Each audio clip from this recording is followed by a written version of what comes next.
some aspect of our civilization that is not threatened by climate change. We are already seeing its huge impacts on the natural world.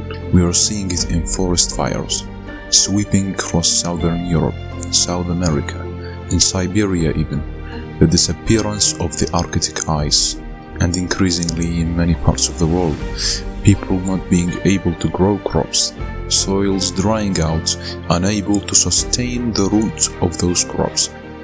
This is coming closer and closer to home.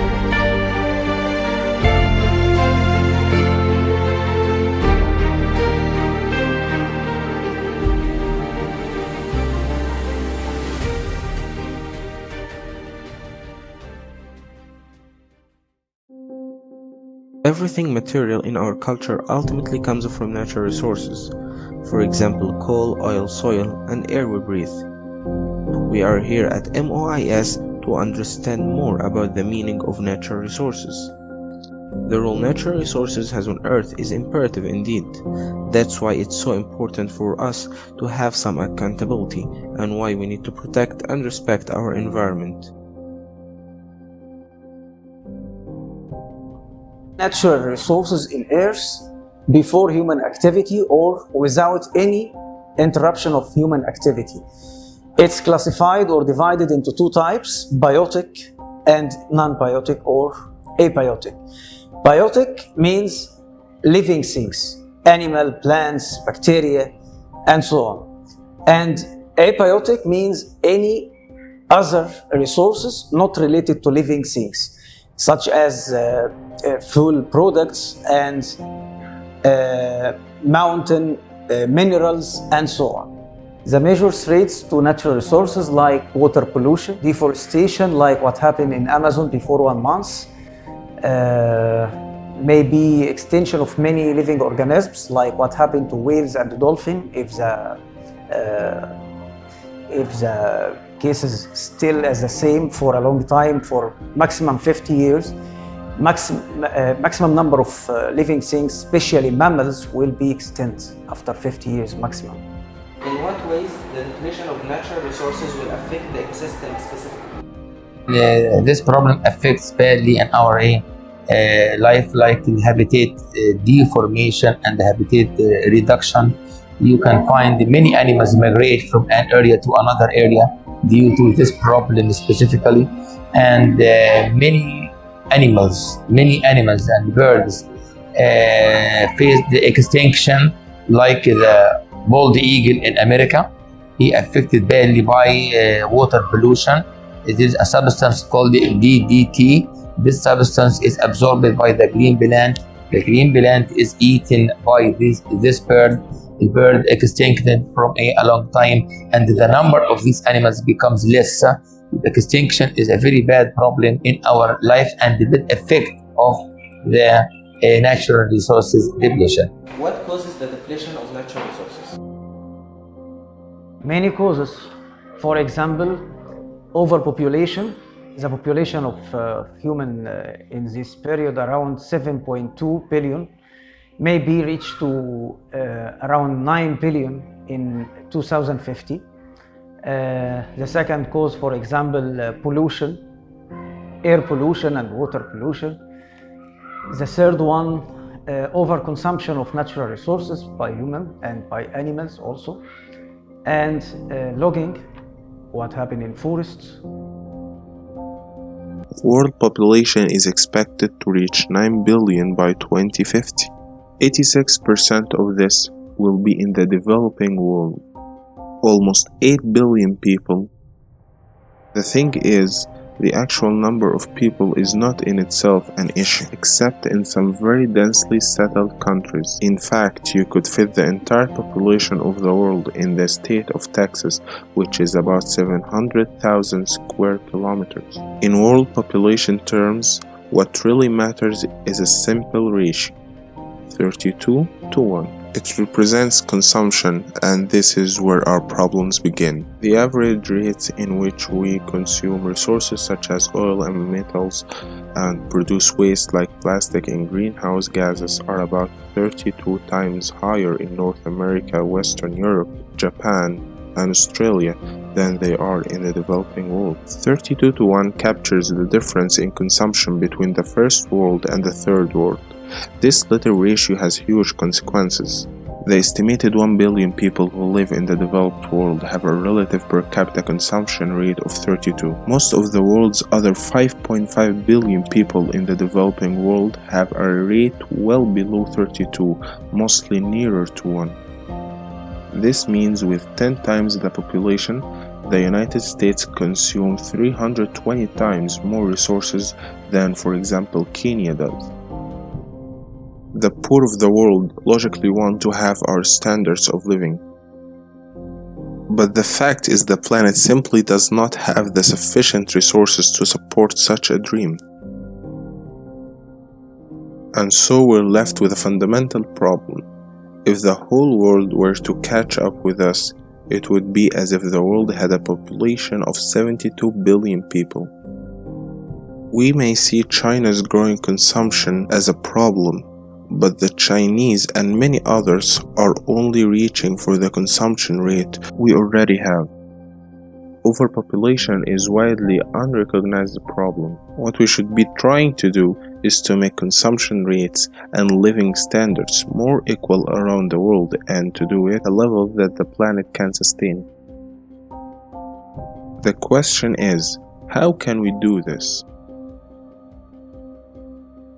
We have to save this problem by increasing the advice of people to make proper use of water, proper use of chemicals, avoid any overcutting of trees, try to make a green belt around the cities to stop sandy wave and the sands coming from the desert. We have to increase and the concern with planting of streets to increase the amount of oxygen in our life, and opposite to decrease the amount of carbon dioxide coming from factories. We wanted to increase the factors that affect in our life in a good way, in a good manner, by plant green area, green zones, and increase the number of trees in streets, and try to advise people, and especially students and children, to know what is the important factor of the water and air in our life. They must be clean.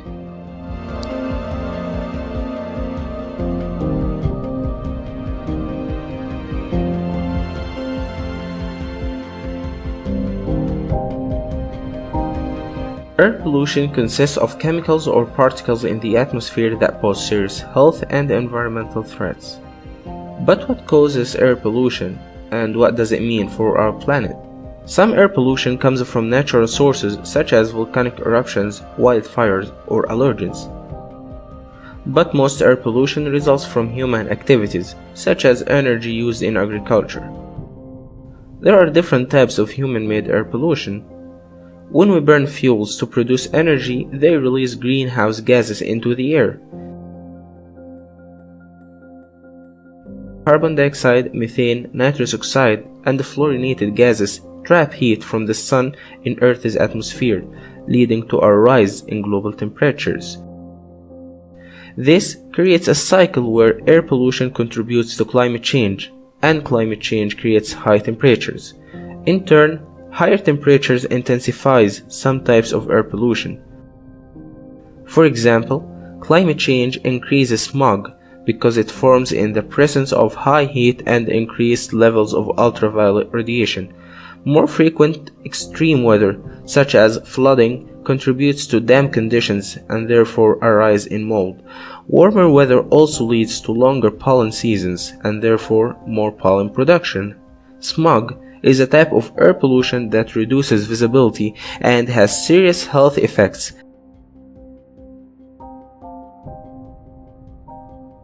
Smog can be divided into two categories, sulfurous and photochemical.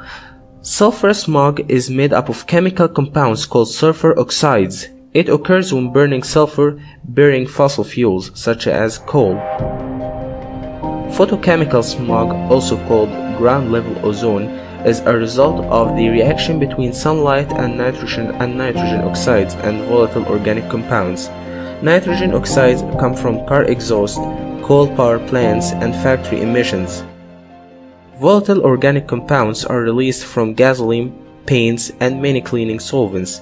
Smog not only creates a brown haze that reduces visibility, but it also harms plants, irritates the eyes, and causes respiratory distress. Another category of air pollution is toxic pollutants. These are chemicals such as lead, dioxins, and benzene that are released during gas or coal combustion, waste incineration, or burning of gasoline. In addition to adverse environmental effects, toxic air pollution can cause serious health problems such as cancer, reproductive complications, and birth defects. While air pollution has many consequences for our planet, there are solutions. We can limit toxic pollutants, smog, greenhouse gases by decreasing the use of fossil fuels, such as in transportation, manufacturing, and electricity generation.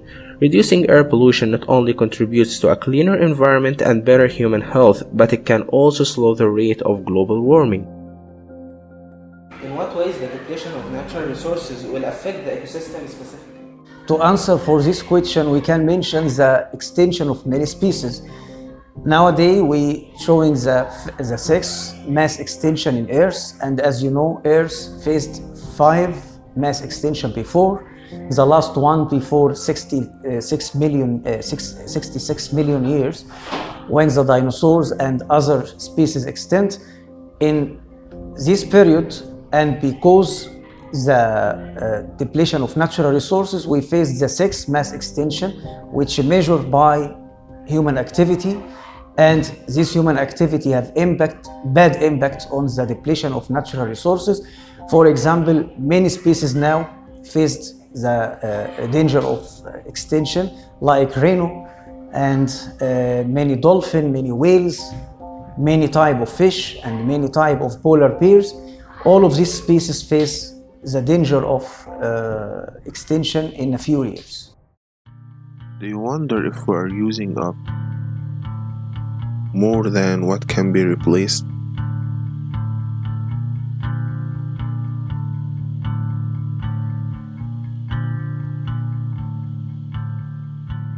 This is an issue we are faced with in the world today. Earth's natural resources are being mined, fished, harvested, farmed, and cut down at rates that are becoming way too fast. But how long will it be before we use all Earth's natural resources? Is that even possible? If our planet's surface is mostly water, then how can we run out of it? We can't, but we can run out of fresh water. Only 2.5% of all Earth's water is fresh water, and almost all of it is frozen solid. In countries today, water is already limited and can be unsafe to drink. By 2025, 1.8 billion people will experience absolute water scarcity. Can we prevent this? Millions and millions of forests are being destroyed by deforestation.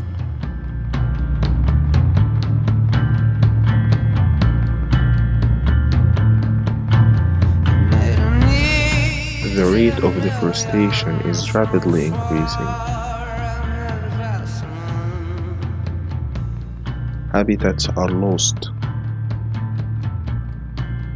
and animals are being driven from their homes.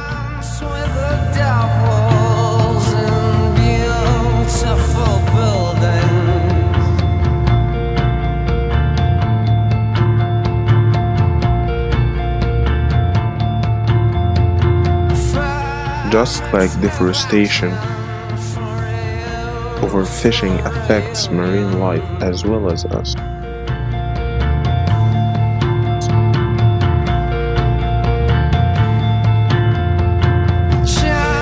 Overfishing runs the risk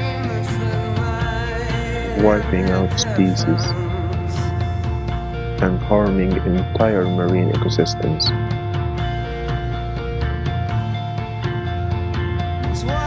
We may lose a valuable food source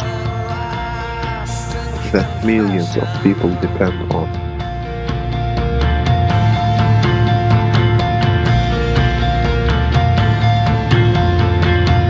So, what do we need to do? We need to change perspective. We need to raise awareness. We need to protect our planet.